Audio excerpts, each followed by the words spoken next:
Good evening. Good evening. Welcome to the Living in Utah live question and answer session here Thursday evening. I'm Mike Gallagher. I'm a local real estate agent right here in the local area. And this is an open forum, so you're welcome to ask any kind of question that you would like.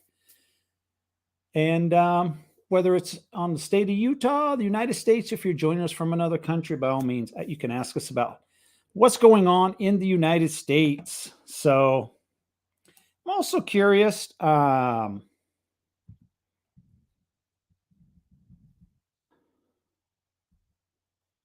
If people could post where they are joining us from. I really get intrigued to get an idea on where people are at the current moment. A couple weeks ago, I had somebody on here from Finland, I think about 2 weeks ago. So I've had people from all over Ireland, Denmark, but yes. And the person in Finland, I believe it was about 5 a.m. in the morning. So yeah, quite remarkable. I remember when I was first doing some of these live events, I was trying to get an idea of what would be the best time frame. 8 p.m. my time is 10 p.m. on the Eastern time. And if I did it at 9 o'clock, it'd be 11 o'clock, so a little late. But then if you do 7 o'clock my time in California at 6 o'clock, some people are still on their way home. I never thought about the time difference around the world. Like someone joined us here from Finland and it was 5 a.m. And if I had done it at 6 my time, it would have been about 3 in the morning. So yes.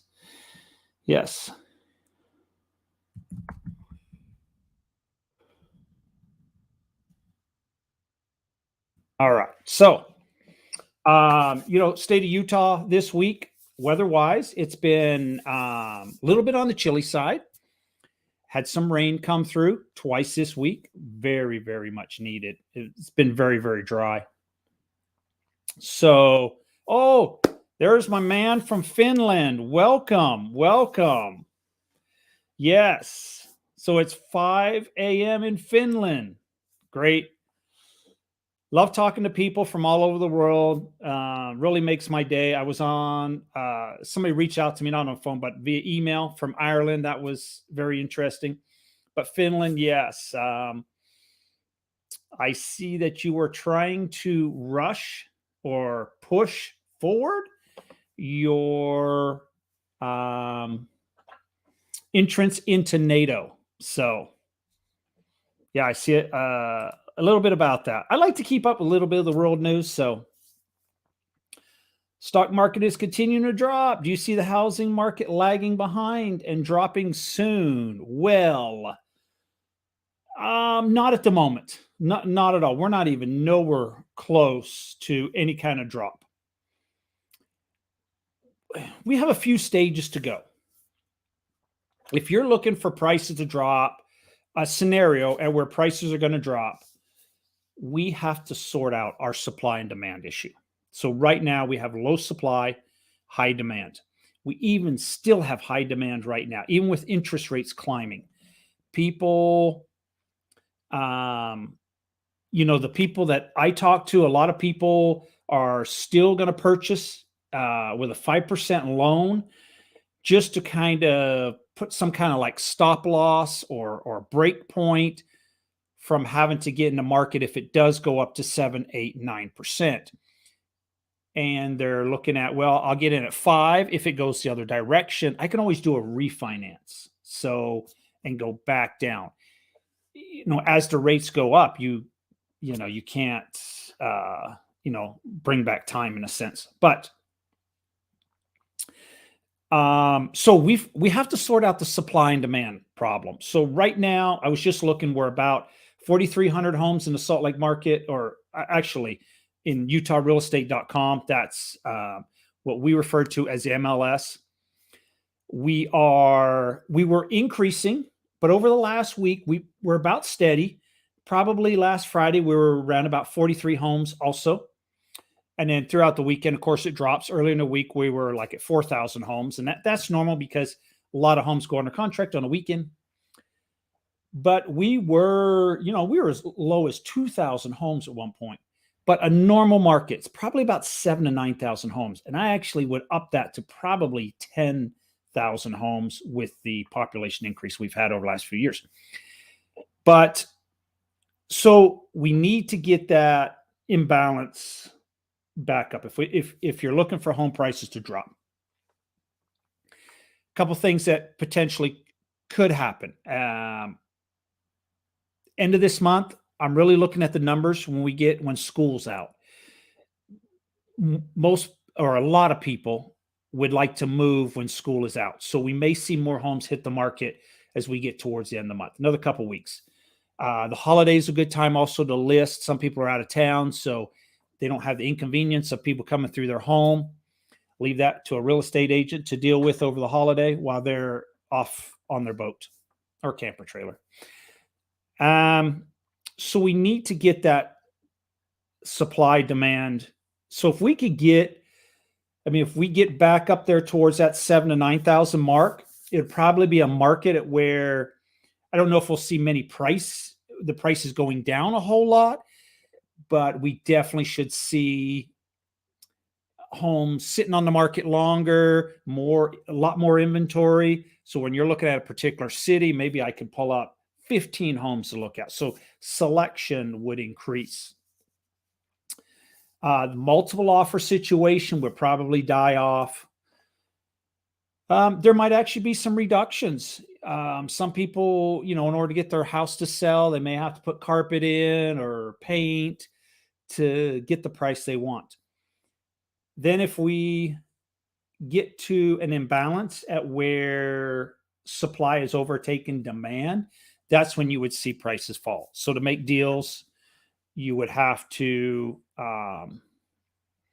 you would see that. So what I noticed as I was through the last crash, which was a financial crash, completely different. 07, 08, 09, they were just giving out loans. No income, no docs, no nothing, you're approved. So that's not going on right now. I haven't seen any of that. But what I did notice back then was that the telltale sign that led up to that I noticed a couple things, but one of the biggest ones I noticed is the new home builders. And that's what I keep my eye on.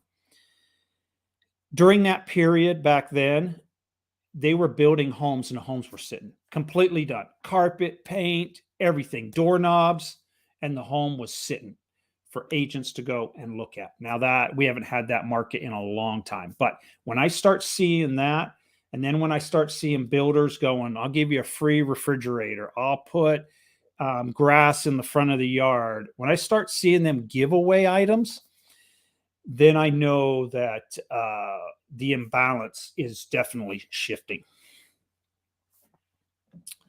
So, yeah, anything can happen.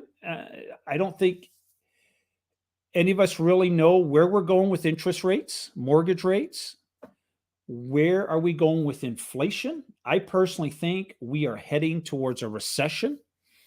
So with a recession, I definitely feel that supply-demand issue can change.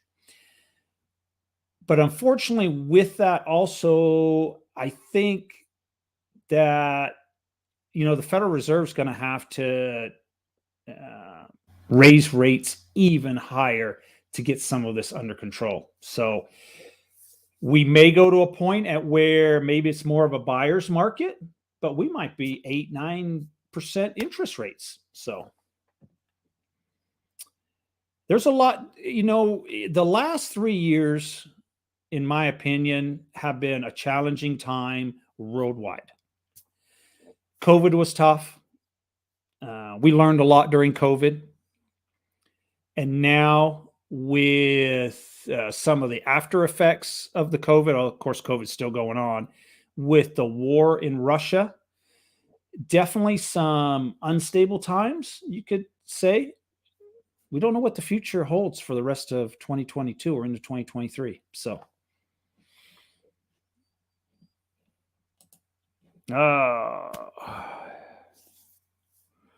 Yep, I guess KSL reported a story that Salt Lake City is adding 3 skyscrapers, all apartments. Crazy to see and hear about all the development. I think Nashville, Tennessee had or is undergoing a similar rise. Yes, Nashville is very popular. That's one of the articles I've got right here. The growth in downtown Salt Lake City. Yes, amazing. We just yesterday got confirmation from our president and prime minister that we are going to apply to NATO. Okay, so could you give me a little bit of education here? You have a president and a prime minister. Is that correct? I'm pretty much only familiar with either or. Like the United States, we have a president, but in England, they have a prime minister. So, and in both countries, we don't have both. So interesting. And I'm curious too on, so if you have a president and a prime minister, does one overrule another, especially like in major decisions? So interesting. Yeah. Cool. Thank you from Finland. But as we were talking about the growth in downtown Salt Lake City, there was a large article that's produced about Salt Lake City. And I won't bore you with the whole article, but I highlighted a couple statistics that really I enjoy reading. So in the downtown Salt Lake City retail environment, they collected $2 billion in sales tax last year, a phenomenal number. And that was a 29% increase over 2020. But of course, 2020 was the high of the pandemic when we had a lot of shutdowns. So that number might be skewed a little bit. When we're talking about apartments, right now we have 3,846 apartment units. There is another 4,000 units that is currently right now under construction or expected to be completed within the next 24 to 30 months. A lot of growth going on there. And there is another 4,400 apartment units that are proposed beyond that. So that's probably people who have, or companies who have submitted their information, their plans to planning and zoning division to get the approval process started. Downtown Salt Lake City, they have over 800,000 square feet of office space just in 2 areas, 95 State and 650 South Main projects, in addition to all the other office space that we have down there, 800,000 square foot. The building at 95 South State, I was just by that last Saturday. I actually parked right out in front of it. Beautiful, beautiful building. But I could tell there wasn't anyone in it, I don't think. I was trying to look real hard. But as tall as I can see, that building is unbelievable. Right across from the federal building. I also notice on here that in Utah, we have an educated workforce. Nearly 1/3 of Utahns have a bachelor's degree, which is the 11th highest in the United States. And our high school graduation rate is one of the highest at 88%. We also have one of the lowest student debt in the country.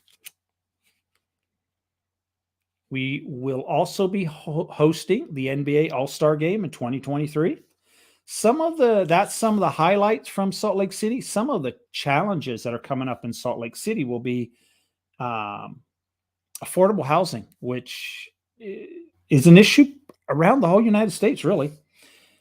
And it's also dry out there. You know, we have had a few years of drought conditions, not only dry in that sense, but so the state only issues so many liquor licenses per year. And the liquor licenses is difficult to obtain if you are a new bar or new restaurant. So I think they're going to work on the liquor license issue. And we also have some labor shortages and some supply issues. That's some of the challenges that we are having in Salt Lake City. So growth. Okay. Our prime minister is the head of the parliament and responsible for most of the decision making. Okay. So the president handles most of the foreign policies and has a veto right in all new laws. Okay, gotcha. So, yeah, so your prime minister is run very similar to how they do it in England with a parliament. And then you have a president handles like foreign affairs. Gotcha. Okay. So understand it a little bit better. I do appreciate that. So, when I think about that, probably very similar to how we operate in the United States. I mean, we have a president, but we also have the Congress and the Senate, which would be very similar to Parliament, where in Congress and Senate is where all the laws and regulations are all approved or disapproved, and where all the fighting goes on. And the president of the United States pretty much, deals with all the other topics around the country, internationally, but also is involved a little bit with the Senate and the Congress. But so very little similar. I know the Salt Lake City Bees are an affiliate of the Angels, and so a lot of folks seem to like Angels in town. Yeah, possible. I haven't really paid very close attention to, on a major baseball league team, what I see a lot of in the Salt Lake City market or even in the state of Utah. Good possibility, though. Good possibility. What NHL team would you say is most popular in and around town? I would say it would be the Colorado Avalanche for being so close. That is, let's go Colorado Avalanche. And then I can't forget Las Vegas Knights. I would probably say second. And that goes for NFL also. Well, no, NFL is split a little bit. A lot of Denver Bronco fans. You see a lot more Raider fans, especially since they moved to Las Vegas. And San Francisco 49ers. A big fan base for them also. So, and basically, actually, technically, probably Las Vegas would be the closest to Salt Lake City now. Great. Any more questions this evening? I really appreciate the questions. It's great. And I do appreciate joining us from Finland. I know it is 5 a.m. And I hope your country, how have you prepared for a possible stock market crash? Well, I haven't. I have, in a sense. So I do trade stocks on a daily basis. Stocks and foreign currency. I enjoy Apple stock, Tesla stock. I have mixed emotions about Tesla stock sometimes. It's a little better now, but it was a wild ride for a long time there. But I enjoy the foreign currencies. It keeps me in tune with the world. And I do enjoy trading foreign currencies. So I actually think trading foreign currencies is, I think it's easier than some of the stocks because I hit on the news. So I can tell when the US dollar is strong, the pound, the New Zealand dollar, the yen, based off the news. So, and I like to get a head start. So sometimes I'll get up at say 3 or 4 in the morning and I will actually read the news, the international news, to get an idea what's going on there. And I'll know that when the United States starts to get up and awake, I have a good idea where some of the currencies are heading, whether it's bullish or bearish. So, I'll short or I'll go long, either way. And based off some of the news that is happening in Europe. So when I get up at 3 or 4 in the morning, and I don't do this every day. That's early for me, but we're in the height of the news for Europe because the DAX is going and the FTSE exchange is in full force. So both of them. So there's news breaking all the time there. So that will key into the United States stock market. So sometimes you can get some plays on some of those from time to time. Almost daily. But yeah, that's about how I prepared. As the market goes down and crashes even more, I will be shorting a lot of currencies. So I already know which ones I'll probably be shorting real quick, and try to make money on the way down. So City Creek Mall is adding one of those skyscrapers to their property. Okay. Yeah, good. Yes, yes. I think I know which one you're referring to. There's a corner right now under development too, and I can't. It's south of City Creek, so I think a lot of malls are adding apartments, hotels, especially on the West Coast. Interesting concept. They've done very similar here. Quite a few of the malls or areas have put apartment buildings up around the area also. So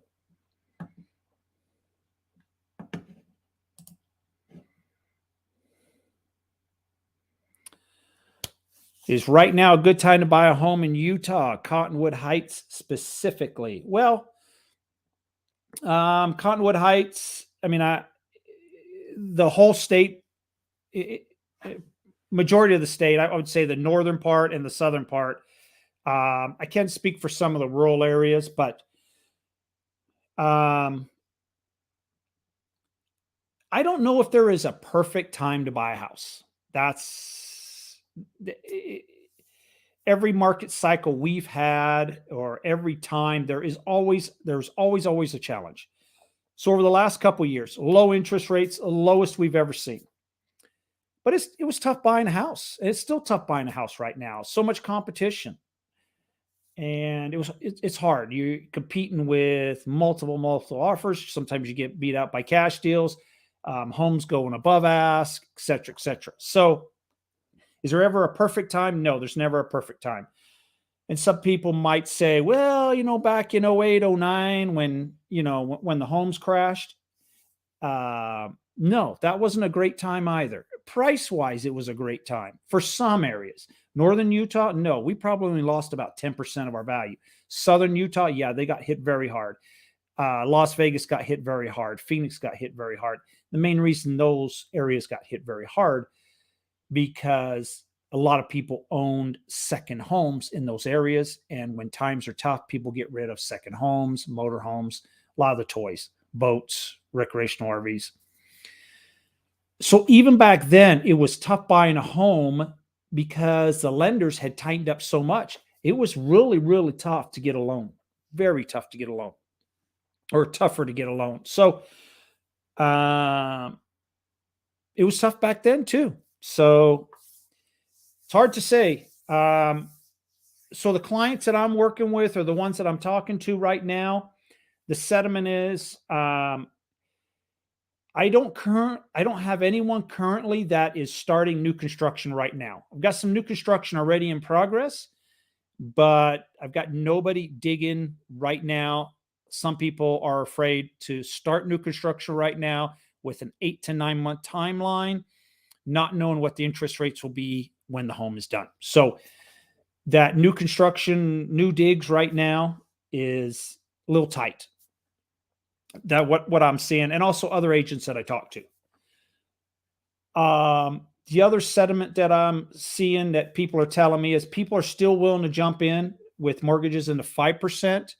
If they go down, they're going to do a refinance to get the lower rate, but they're kind of locking themselves from the future. So they feel, I'll go ahead and take the 5% right now because I could wait another year and it might be 8%. And then I might be priced out of the market. So, and that's where a lot of our demand is coming from, is that particular thinking. And if I had to put some betting odds out there, I would say mortgage rates will go up instead of going down. Do you think gas price will eventually go back to where we were pre-Biden, or is it possible? Well, no, I don't think so. I don't think so on a number of reasons.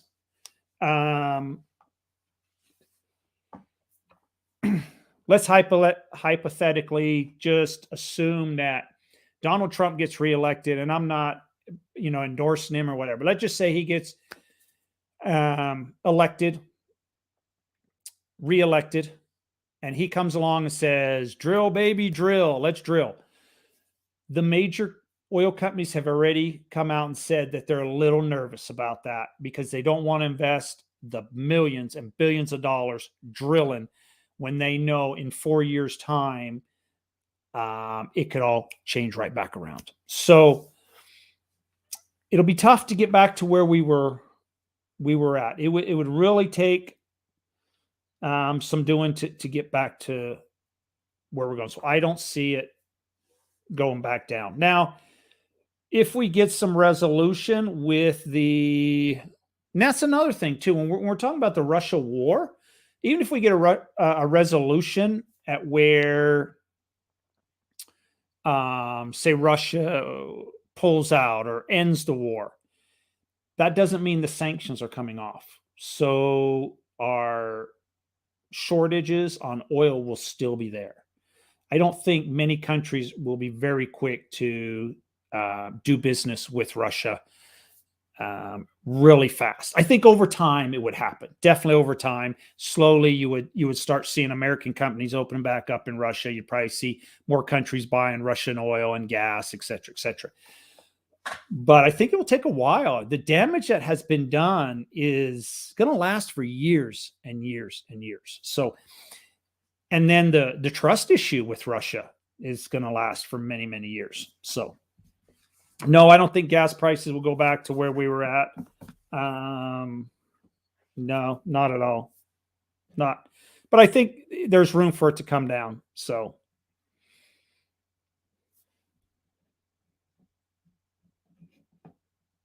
and that's one thing too, that there's a real big push for electric vehicles, and I'm not opposed to electric vehicles by any means. I mean, if we can, help the environment, I'm all for everything. But I just think the push in this country is far too fast. We don't have the infrastructure. We don't have the power plants to support electric. Where do you charge your vehicle when you're on vacation? I mean, we just don't have the infrastructure right now. I thought there should have been a bigger push towards more hybrid vehicles, more incentives that direction, and let technology work its way. Hybrid technology has come a long way. They get better fuel mileage, reduced emissions, instead of kind of like trying to turn a switch and go straight to electric. But and then as hybrid technology increases, which it will, instead of maybe the battery going X amount of miles, within 5 years, they'll be going longer, and we'll be using even less fuel. Just like the cell phone. Remember when the first cell phones come out, they were this big? And I'm not joking, they were that big. Some of them actually used to have the phone and the battery pack separate, and then they managed to merge it into one. And now you look at the modern iPhone and it fits in your pocket. So the old original cell phones, you couldn't stick in your pocket. So that's just, but nope. Any more questions this evening? Been great. I appreciate all the questions. And I appreciate joining us from Finland too. It's great talking to you. It's definitely a country I would like to visit sometime. I have never been to Finland, but I would definitely like to explore. There's a couple countries in that area that I would like to explore. Well, I'm going to call it an evening then if we got no more questions. I appreciate everybody. I will be back again next week. Same time, same place. Thank you very much.